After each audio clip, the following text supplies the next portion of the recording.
The tech bros are trying to take away your humanity, but you're not a machine. Let's talk about what it means to live like a human in this high-tech world. This is Analogish, and I'm your host, Becky Mollenkamp.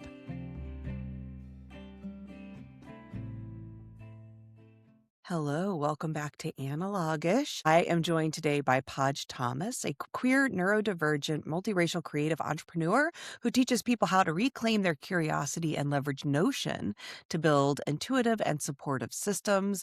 We're going to talk digital gardens and other things. Hi, Podge. Thanks for being here. Hi, Becky. Thanks for having me. This is great. I'm really looking forward to this conversation. I started using Notion like a year ago, off and on, and I'm still a beginner-ish user. I've been learning a bit about Notion from you. The thing that got me excited was you had shared your digital garden, and that got me all excited about Notion because it was pretty. You made it look nicer than I'm used to with Notion, and I had never heard the term. So then I was like, oh, what is this thing? And I mentioned to someone else, and they said, oh yeah, those were like a thing back in the early days of blogging. Okay, it passed me by, so I didn't know about it. So I thought it was new. It's not. Can you tell people a little bit about what digital gardens are? In the early 2000s, when the internet looked embarrassingly primitive, probably up until about maybe 2 or 3 years ago. Right now, it's sort of retro and it's cool and it's coming back in. But back in the day when those old websites, they looked very primitive, but at the time it was very exciting. And I think it was exciting for different people for different reasons. For me, I was sort of messing around on Google, and then there was a lot of the silly things, the memes, the videos, the quizzes. Like I just felt like there was so many quizzes and the blogs but for some people who were, more into the programming side, digital gardening was really a way of creating a website through programming, right? So old original digital gardeners were programmers, and a lot of them still are, and they created their own websites. And so it wasn't just that the infrastructure was something digital that they had created. It was the contents then of that website were really about what they were interested in. It was essentially a resource hub for things that they were curious about. Imagine sort of a very thickly settled blogging website where there's a lot of interlinking. You might read a 2,000-word blog and it might have 100 links in it, 80% of which go to other blogs that person has written.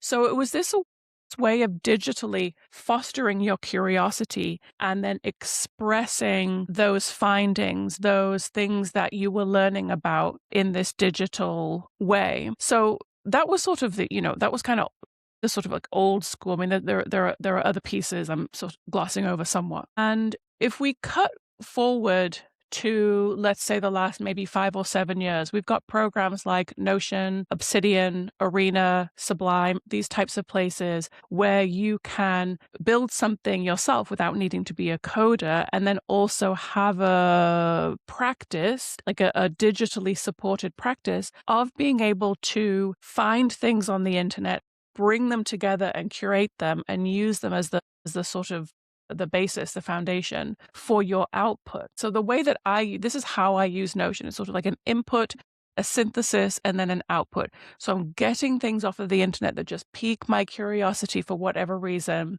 I bring them into Notion, into a database. That's where I read them, or I watch them, or I listen to them. I make notes. And then the output becomes, for me, it's my newsletter. It's the bulk of my newsletter, but it's really also linked over into Notion. And like you said, like I made it look pretty. But that's the process, or perhaps the cycle, right, of finding things, learning things, processing them, synthesizing them, and then creating some type of output. This is what education does, especially higher education, especially graduate school. But for me, as somebody who was harmed by traditional education and who didn't really learn how to learn in the in a school situation, digital gardening became a way for me to reconnect to my curiosity because it really had been flattened. I wasn't reading, I wasn't consuming consciously, I wasn't taking that information and turning it into something else in a way that was not just satisfying for me, not just fun for me, but also bolstering the work that I do. Like, I teach people how to use Notion. There are lots of people out there who teach people how to use Notion. But for me, I teach Notion to people who are trying to reclaim their own curiosity, which in a lot of cases is people who are neurodiverse, people who have been marginalized and ostracized by traditional education, entrepreneurs who are now adult learners. You make the doily, but how do you actually structure your business so that you can sell your doilies? Those are two different things. So I found myself as an entrepreneur trying to figure out how to learn. I learned things in school, but I didn't learn how to learn in school. So I found myself in that place. And so over the course of the, I don't know, 8ish years I've been in business, this is what it sort of morphed into. So for me, teaching Notion is that's the premise, but the underlying foundation is reconnecting to your own learning. It's reconnecting to how your brain works. It's recognizing that traditional forms of learning might not work for you. And Notion as a tool really forces metacognition. When you build something in Notion, you have to think about how you want to see it. You have to think about how you want to arrange the information. And in doing so, it teaches you a lot about how you learn. With this podcast, analog-ish, the ish is doing heavy lifting because it is not about going analog fully. I don't think anyone can. I think that's a pretty silly notion, honestly, to say that any of us are going to be off technology. Technology is here. It has changed our lives. It's not going away. But it is this grappling with how do I exist in this digital world, but also still like feel human? How do I still get grounded in that like reminder of there is life beyond just my screen? One of the questions I ask people when they're coming on this podcast is how does this podcast sort of relate to your values? And you said, I'm fiercely anti productivity culture. Many of us have found that spending less time on our devices is the answer to toxic cultures that exist on the internet. I don't have a problem with that, but it doesn't solve how to make our experience with technology and the internet better. And that's part of what I want this to be about. It's not just the exploration of offline, but also how do we exist with this digital world in a way that feels better because it's not going away. And I feel like that's sort of what your approach to Notion, to digital gardening, to learning online and consuming online. It's not about stepping away completely, but how do I make that experience feel better? So what role does digital gardening have in making the experience of technology and the internet feel better for you? That ship has sailed. The internet is here, it's here to stay in a way that AI is also here and here to stay. How do we work with it?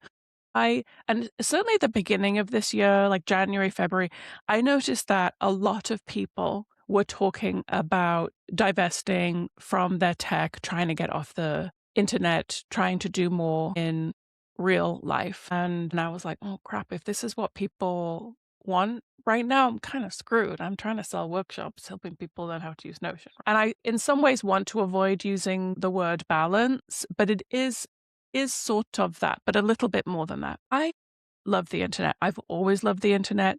It's a very different place than it was in 1995 when my dad first hooked up to the internet, but there's still a lot that I love.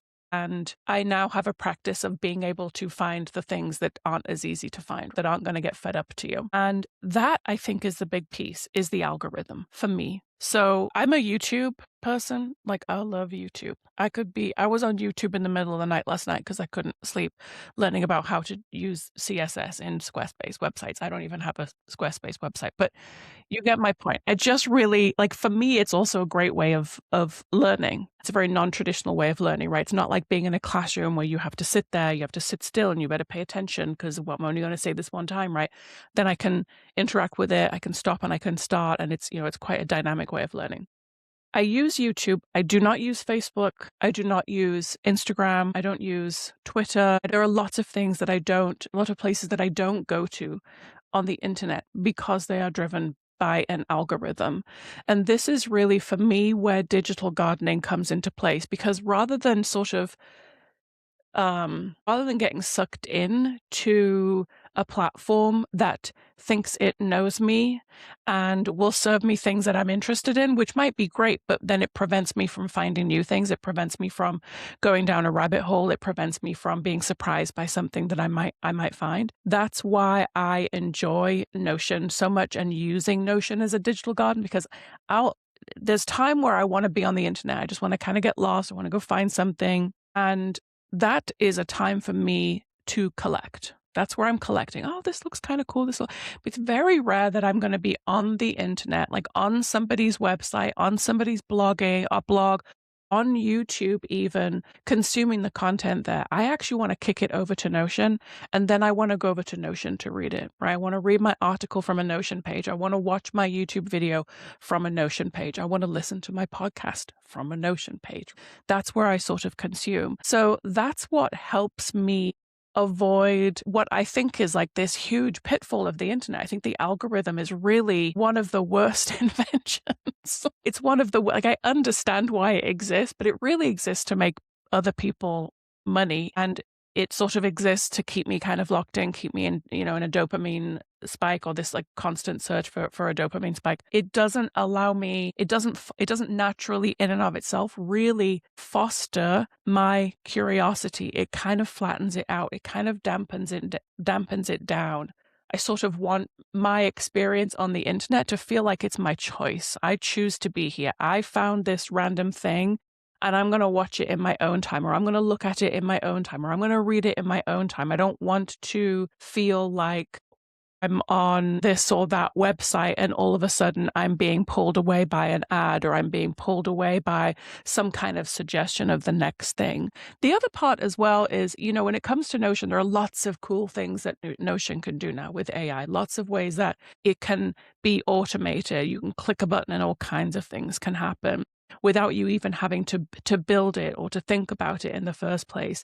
And this is what I really want to avoid, especially when it comes to Notion. I actually emailed Notion, and you can do this, and requested that they remove the AI from my, because I don't even want to accidentally, which I would do frequently. If you're a Notion user, you know that there's always that button where you accidentally hit it. And like, oh my gosh, now the pop-up's there, the agent's there, it's asking you what you want. I'm like, no, no, no, no, no. I want to do it myself. To an extent, I'm looking for convenience. To an extent, I'm looking for efficiency. It's not my force. Like if you look up Notion, it'll tell you that it's a productivity tool. That's not true. But if I think about it as a productivity tool, now I'm really in a headspace of thinking through a capitalist lens. Now I'm like, well, crap, I have to work, and I have to work, as efficiently as possible. And I have to work these long hours. I have to make all the money. Now I'm in this state that's really created by a system that is not meant to benefit me in any way. And so I like any platform. I like any kind of activity on the internet. I like platforms like Notion, where there's an opportunity for metacognition, learning how to learn, thinking about how I'm learning. And I can choose some ways that it can make my life easier, or make things more efficient, but not for the sake of efficiency. I like that it'll take me 6 to 8 hours to build a new dashboard in Notion. Certainly AI could do it for me in a much, much shorter time, maybe an hour, by the time I'm done sort of tweaking with it. But I like the kinesthetic process of building it myself, even though I'm in front of a screen. AI is really what prompted me to want to do this exploration with this podcast, because I love tech too. And I've been an early adopter of a lot of things. I enjoy playing with certain kinds of technology. I certainly don't want to go back to the time that I actually remember prior to internet and personal computers and smartphones, and having to go search microfiche to write a paper in college. Like, I'm not interested in going back to that. I think there are great things that have come out of technology. AI does scare me for some of what you're talking about, with the potential for just how intellectually lazy, dependent we may become. And I don't want to see that happen to us. I worry about my inability to be creative, my inability to learn and do things on my own, the dependency that comes from this sort of coddling of me, like you're saying, the pop-up saying, I'll do that for you. It's like, oh, well, okay, that's easier in this moment. Enough of those. Soon we forget how to even ask questions. how even to create or imagine and what you're doing, like you said, some of this could be taken over by AI. It might make it faster, might make it simpler, but it would lose the experience for you. And for you, it's about the experience. I I want to make sure that I talk about like the garden itself. You talked about going out and collecting. I think of it as like you're collecting your seeds. And then eventually you come back and you sort of think about now, which of these seeds do I want to plant? And then which of them actually grow that I actually want to now bring people into my garden to show them these plants. And so all along the way, there may be pruning that happens before you get to that final step. So when you remove the algorithm from your collecting of seeds portion, I want to talk about that portion first. How do you find stuff? I think many of us have become very dependent on things being served up to us versus going out and just thinking, what am I curious about and searching for something on our own. So how do you even begin your collecting process if you're not using the algorithm to sort of handle that part for you? I mean, I do still use Google. I still do search for things, and I'm usually beginning with some sort of topic. There's something that I'm curious about. And it might be that it just popped into my head and now I just want to go find out. And it might be that I want to write about a specific thing. And so now I'm looking for other people who are perhaps talking about something similar to see if that's a helpful place for me to jump off of. I'm also, like I said, I'm a big YouTube person. It's much easier for me. So I have learning disability. It's much easier for me to watch a video than it is to read an article. I do read articles, but I probably watch more videos. And so for me, I have certain creators that I follow that I go back to over and over again. I sort of say, well, what are they, what are they talking about today? What are they talking about this week? Sometimes I'll go back and find things that they have created before I found them and sort of start absorbing those things. The same is true for Substack. There are people who I follow in those places. I don't go to Substack and hang out on Substack, but I will go to Substack to look for something specific. And I'll use, like I said, I'll search for things. I find a lot of things on Reddit. Like Reddit is a great source of places where people will link out to the things that they're referencing. So that's a place that I will go to. Sometimes I'll just go to a website like a Cloud Hiker or The Pudding or Arena, where I can just kind of browse random things. I can find things that are very random and just go, okay, what's this? And then maybe that links to something else. Sometimes I do specifically want to start somewhere random that has nothing to do with something that I think I might be interested in and just see where I end up and see where I get lost. Usually what will happen is I will, it might take me 5 minutes, 10 minutes, maybe half an hour to find something that I'm actually interested in. And then I'm done. Now I'll read that thing or I'll watch that thing and I'll park it somewhere and then I might go back to it and then I might now I've got new tags in my Notion. Okay, well, here are some new sort of like themes I can connect to this particular article. And that will then later kind of send me down other rabbit holes and help me find other things inside of that topic. I mean, there are things that something that I got into probably around December, had surgery in December, and I spent a lot of time just like on the internet trying to stay awake while I was taking like heavy pain medication. And I found this whole corner of YouTube where people journal, junk journal, commonplace journal. This was a thing I didn't really know was a thing. I know that I've always been obsessed with stationery. And come to find out, this is not like a weird thing. There are lots of people out there who are also obsessed with stationery and obsessed with journaling and all these different types of journals. So sometimes I end up finding something on the internet that actually gives me language for something that I was already curious about or something that I was already thinking about but had never articulated. And then that is always going to fold into other areas of curiosity for me. Like, this is what I really love about digital gardening is that there's no such thing as like a disconnection. Like, if I've thought about it, if it's in my brain, if I'm curious about it, if I'm interested in it, if I'm researching it, it's probably connected with all these other things. I teach people how to use Notion, but there's so much overlap there with like the journaling world, with writing, with process, with, all these kinds of things.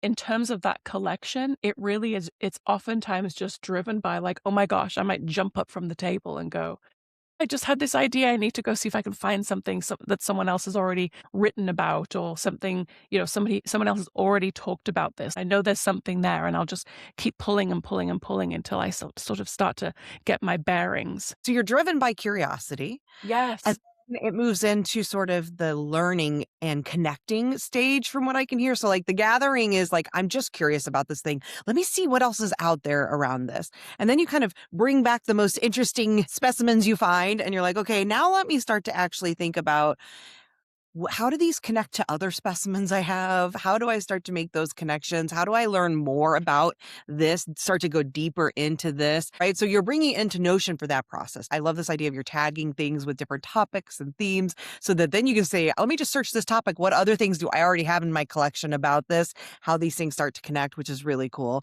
So you're bringing them back into Notion and creating like a database for or a project. Like, what do you create for each one? You don't have to go super tech Yeah. here. Yeah, it's really just a library database, right? Like, I just send it over to a library database. That's where I read it. That's where I consume it.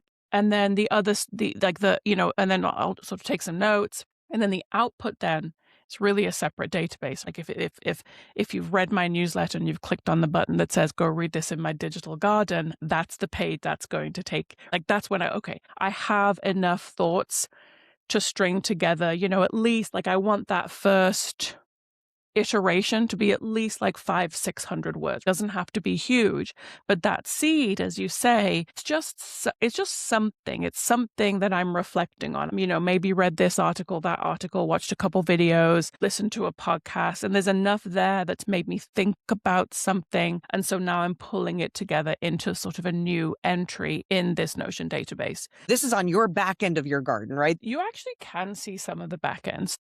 So my library is public on my digital gardening page. So you can actually see from week to week what it is that I'm consuming. And if I've made notes, you can actually read my notes. You can really do that. Uh, I don't know if people do. I'm not doing this to like try to get clicks or likes or whatever. I'm doing it because I think it's interesting, and there might be like a dozen or so other people in my sphere who also think that it's interesting. That's good enough for me. We can all think that this thing is interesting together. And then I teach this as a class as well. So people come and I teach them, and they build their own digital gardens. But the idea of digital gardening as well it is an early idea of showing your work, is working in public. So yes, I might seed an idea with, 1,000 words or something, but almost everything that's in my garden at the moment is really in its seed form. This is a long game. I've been doing this for about a year. This isn't something that I'm sort of done with. This is something I'm probably going to be doing for the rest of my life, is continuing to like just foster my own curiosity, because that's what it comes back to. For me personally, and I heard somewhere recently that we teach from our wounds, which I didn't know. For me, that wound was educational trauma. Was living an adult life where I was literally afraid to ask questions, because when I was growing up in school, you were punished for asking questions. You weren't allowed to ask questions in a classroom, which was insane to me. And so for me, I just stopped being curious. And so I'm trying to resurrect that thing inside of me that is very human. This desire to, well, what is that? When you do it in a way that is healthy and self-honoring, learning is exciting. Curiosity is exciting. Creating and creativity are exciting. And they connect us back to that reminder that we are human. Yes, AI can be around, maybe even helps, but we don't let it take over, because that's still us as humans. This is expression. Learning is a form of our expression. Creativity is obviously a form of expression. And that's the stuff I worry goes away. And that's why I want to like just try to get people back in the excitement of thinking, how do I reinvigorate this area for myself? And a lot of what I've been talking about has been creative. I love that there's this learning component here. You're also creating a garden, sort of a public, potentially public facing space if you choose to do that. But ultimately, this is about like, I just want to be curious and learn and explore something because it's interesting to me. And can that be enough? And I loved what you said. Maybe 12 people in my world look at it and that's enough. And that's enough. Because can we do it even if no one looks at it, even if no one cares, right? Would you still be doing this if no one was looking at it? I could be a person who didn't want to share this, and that would be completely okay. But the reason why I show people this is because I know, and I've already met people who have told me stories of being in school, told me stories of being at work and really not being able to tap into this deeper sense of themselves as a learner. Like we're really conditioned to stop learning, right? Once you reach whatever highest level of education you want to do, that's it. Now you work. Now work. Now the thing that you do is work. You stop learning and now you work. And I'm not buying that actually. I'm really not buying it. I think that working is learning, and that's what I'm doing in real time. So I choose to share this publicly, regardless of how many people it lands for. Because if it can land with one person and that one person can say, I can do this. You don't have to get off work and now you get to go now you get to go read. This is part of the work that you do. We all do this. For those of us in this entrepreneurship world, we're creating content. What's the basis of that content, right? Like lots of wonderful things come out of our minds, but those things become much more interesting and much more creative and much more solidified if we are also intaking other people's content. It has to be that way. So that's really why I do it, because I just want one other person. And there have been, I mean, that is actually how I make a living. But if I can say this loudly enough and often enough, people will hear it. And then the people who need this or want this will go, I can do that. Like this, I don't just have to work here. I can also be learning. Like, yes, yes, yes, this is all part of the process. For some people, it might be reconnecting with that learner inside of them, like you mentioned, maybe because of trauma, maybe other reasons that they've sort of disconnected from that. But for many people, the curiosity and the learning might already be there. The notion component is a way of organizing it, of making sense of it, of putting some structure around it, making it more useful than how many of us probably exist, which is piles of paper and or digital files all over the place that don't make sense, or in my case, 800 tabs that are always open. I never get to. I know, right? That's my ADHD brain, is just like tabs galore, because I'm like, I'm going to get to this someday. And then eventually my computer crashes. I lose the tabs and I think, well, I guess I didn't really need to read those things because they're gone now. But this is a way of capturing everything and synthesizing it and making sense of it and not losing it. And then potentially then also being able to use it in service of something, whether that's just for yourself and having a database you can go back to as you're, trying to think through things, or to share with your community if you own a business, or just friends and family as you're having discussions about topics. I love it to like create my own master's program because, gatekeepers be damned. You don't have to pay tens of thousands or hundreds of thousands of dollars to a university to learn. You can go find so much online, create your own master's program. Yes. And then do it for yourself. And I would imagine Notion would be a great way to do that, to organize all that. Am I right that Notion is sort of the thing that's allowing you to make sense of something you've probably been doing for a while anyway? Yes, because we've all been trained by Google Workspace, Google Drive, which is folders and nested folders and more nested folders and documents inside of folders, inside of nested folders, inside of top level. Who knows where anything is? No one knows. I don't even go over to Google anymore. No one knows where it is. People come to me because they want to learn how to use Notion, and they come to me because they want to try to create some level of organization. And what they leave with is a deeper understanding of how interconnected Notion can be, like how interconnected you can make your information in Notion. It's both a way to mirror how you work, and it's a way to help you understand what process is when it comes to X. Like anyone who's come to any one of my workshops and has asked me a question will know that the start of the answer is always, well, it depends, because it really depends on how you work. It depends on how your brain makes sense of things. It depends how you want to learn. It depends how you want to see the information.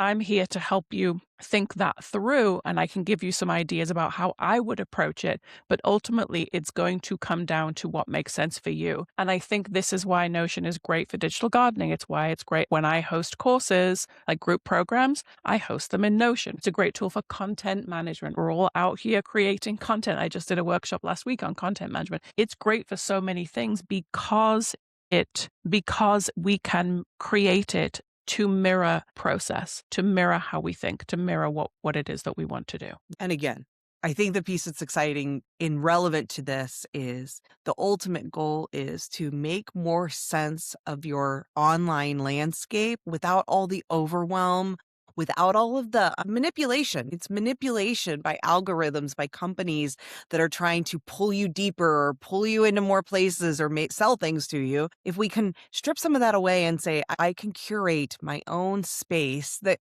allows me to still enjoy the internet, to still be active, be online, and explore things that are of interest to me, but without feeling like I'm losing control of it.